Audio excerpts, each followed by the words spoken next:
Assalamualaikum warahmatullahi wabarakatuh. Yang terhormat Ibu Dr. Yulia Trisamiha MPD, saya izin untuk mempresentasikan simulasi seminar proposal pada mata kuliah kolokium. Baiklah, perkenalkan nama saya Anissa Widyastuti, NIM 2130207076 dari Prodi Pendidikan Biologi.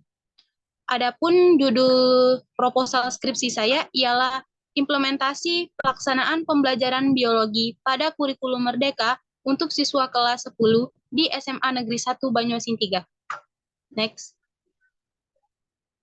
Adapun daftar isinya terdiri dari latar belakang, identifikasi masalah, batasan masalah, rumusan masalah, tujuan penelitian, manfaat penelitian, peneliti terdahulu, kajian teori, metode penelitian, pendekatan penelitian, lokasi penelitian, teknik pengumpulan data, dan analisis data.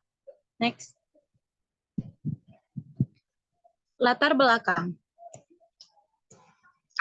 Pendidikan adalah proses di mana seorang mengembangkan kemampuan sikap dan bentuk-bentuk tingkah laku lainnya di dalam masyarakat di mana ia hidup. Proses sosial di mana orang yang dihadapkan pada pengaruh lingkungan yang terpilih dan terkontrol, sehingga ia dapat memperoleh atau mengalami perkembangan kemampuan sosial dan kemampuan individu yang optimum.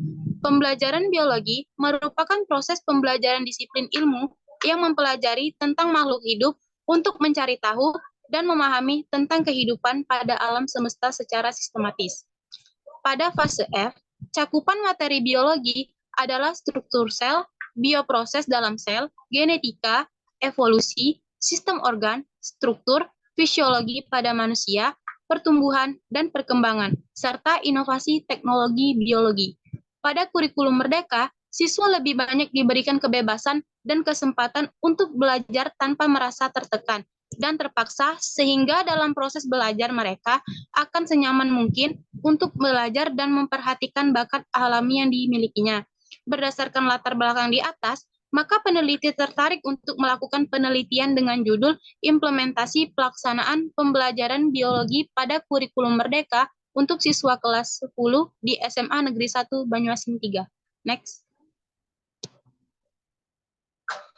Identifikasi masalah terbagi menjadi dua, yaitu satu, guru mengalami kesulitan dalam memilih strategi pembelajaran dalam kurikulum Merdeka. Dua, guru membutuhkan sistem evaluasi untuk mengukur sejauh mana efektifnya kurikulum Merdeka dalam pelajaran biologi. Next. Batasan masalah. Dari identifikasi masalah yang ditetapkan dalam penelitian ini, maka batasan masalah agar dalam pengkajian yang dilakukan lebih terfokus kepada masalah-masalah yang ingin dipecahkan. Penelitian ini menitik beratkan pada implementasi pelaksanaan pembelajaran biologi pada kurikulum Merdeka untuk siswa kelas 10. Next. Rumusan masalah. 1. Bagaimana pelaksanaan pembelajaran biologi di kurikulum Merdeka pada siswa kelas 10 SMA Negeri 1 Banyuasin 3? 2. Kendala apa saja yang dialami pada saat pelaksanaan pembelajaran biologi pada kurikulum Merdeka pada siswa kelas 10 SMA Negeri 1 Banyuasin 3? Next. Tujuan penelitian. 1. Mendeskripsikan pelaksanaan pembelajaran biologi di kurikulum Merdeka pada siswa kelas 10 SMA Negeri 1 Banyuasin 3. 2. Mendeskripsikan kendala apa yang dialami pada saat pelaksanaan pembelajaran biologi pada kurikulum Merdeka pada siswa kelas 10 SMA Negeri 1 Banyuasin 3.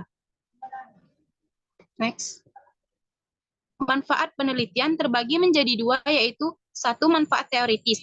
Diharapkan dapat menambah wawasan dan pengetahuan mengenal implementasi pelaksanaan pembelajaran biologi pada kurikulum Merdeka. 2. Manfaat praktis. Hasil penelitian ini diharapkan dapat memberikan pengetahuan baru dan memudahkan bagi sekolah, bagi guru, bagi siswa, dan bagi penelitian lain. Next. Peneliti terdahulu. Penelitian terdahulu adalah upaya peneliti untuk mencari perbandingan dan selanjutnya menemukan inspirasi dalam menemukan penelitian baru. Di samping itu, kajian terdahulu membantu peneliti dalam memposisikan penelitian serta menunjukkan orisinalitas dari penelitian. Adanya penelitian terdahulu ini juga untuk mendukung pentingnya objek yang akan menjadi kajian penelitian. Next. Kajian teori, implementasi. Implementasi dapat dikatakan sebagai suatu proses pelaksanaan terkait dengan suatu kebijaksanaan yang ditetapkan oleh suatu lembaga atau badan tertentu untuk mencapai satu tujuan yang ditetapkan. Dapat disimpulkan bahwa implementasi merupakan pelaksanaan yang terprogram untuk mencapai tujuan tertentu. Kurikulum. Kurikulum diartikan sebagai seperangkat program yang terencana dan terarah dalam periode waktu tertentu yang dijadikan sebagai pedoman pembelajaran agar siswa dapat menjalankan pembelajaran secara disiplin dan sistematis. Next.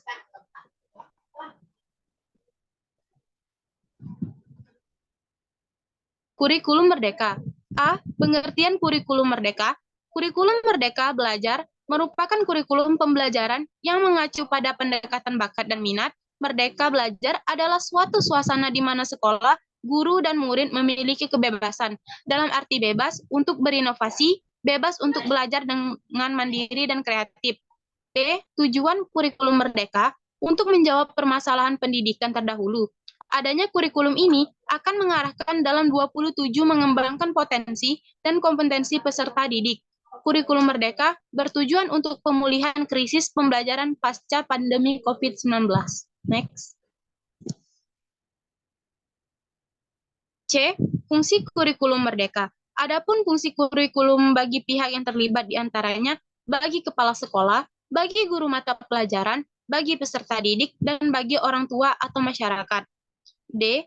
Komponen kurikulum merdeka. Terdapat 4 komponen utama kurikulum merdeka belajar, yaitu asesmen berupa ujian tertulis dan bentuk ujian lain, survei karakter serta asesmen kompetensi minimum, modul, dan menerapkan sistem zonasi pada penerimaan peserta didik baru PPDB. E.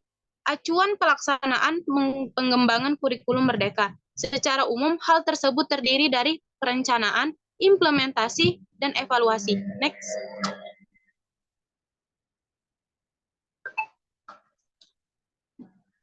F. Tahapan fase pada kurikulum merdeka. Ini merupakan penerapan dari prinsip pembelajaran sesuai tahap capaian belajar atau yang dikenal dengan juga istilah teaching at the right level atau mengajar pada tahapan capaian yang sesuai. G. 7 tema penguatan profil pelajar Pancasila. Terdapat 7 tema pokok yaitu 1. Gaya hidup berkelanjutan, 2. Kearifan lokal, 3. Bhinneka Tunggal Ika, 4. Bangunlah jiwa dan raganya, 5. Suara demokrasi, 6. Berrekayasa dan berteknologi untuk membangun NKRI, 7. Kewirausahaan. H. Tujuan akhir kurikulum merdeka. Profil pelajar Pancasila menjadi tujuan akhir dari kurikulum merdeka belajar. Profil pelajar Pancasila. 1. Beriman, bertakwa kepada Tuhan Yang Maha Esa dan berakhlak mulia. 2. Berkebinekaan global. 3. Gotong royong. 4. Bernalar kritis. 5. Mandiri. 6. Kreatif. Next. I. Pembelajaran berbasis project based learning di sekolah. Pembelajaran berbasis proyek atau project based learning atau PJBL adalah metode pembelajaran yang menggunakan proyek atau kegiatan sebagai media. Peserta didik melakukan eksplorasi, penilaian, interpretasi, dan informasi untuk menghasilkan berbagai bentuk hasil belajar.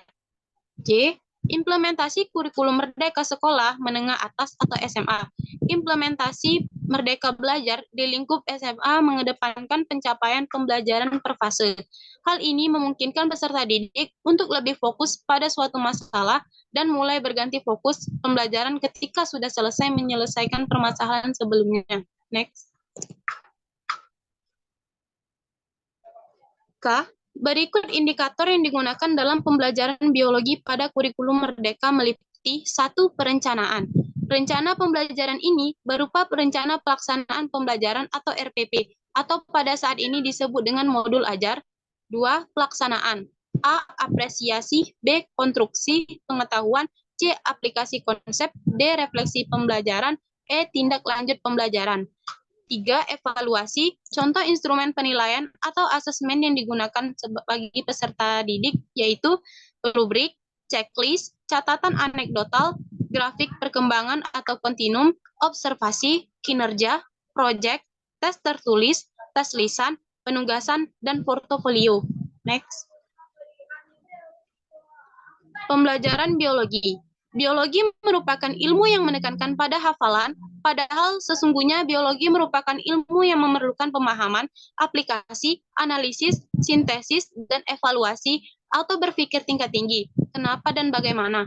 Pembelajaran biologi di sekolah menengah diharapkan dapat menjadi wahana bagi peserta didik untuk mempelajari diri sendiri dan alam sekitar, serta proses pengembangan lebih lanjut dalam penerapannya di kehidupan sehari-hari.